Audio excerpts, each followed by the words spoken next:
طيب لو انت مش اجنبي صلي على النبي. تاني حاجة يا باشا، انا عارف انك جاي مفرهد من الشغل، يا مغترب يا جدع، وعايز تاكل حاجة سهلة وسريعة ولذيذة جدا في نفس الوقت.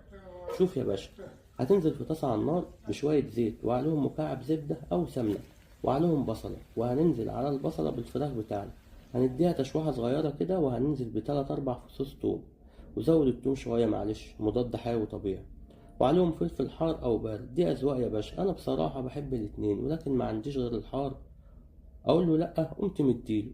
وقلبت شوية كده الفراخ تاخد من ريحته، ونزلت بالبهارات بتاعنا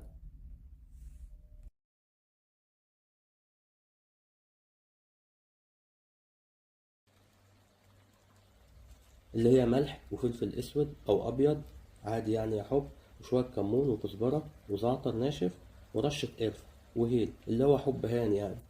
ولو في جوزة الطيب اديها رشه بس ما تكترش، ومش لازم تعرف ليه، ولو عايز تعرف زود بس انا مش مسؤول.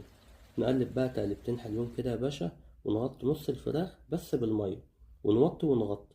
روح يا باشا خد الشاور الجميل بتاعك وتعالى هتلاقي الاكل جاهز وبالعافيه عليك يا بوم.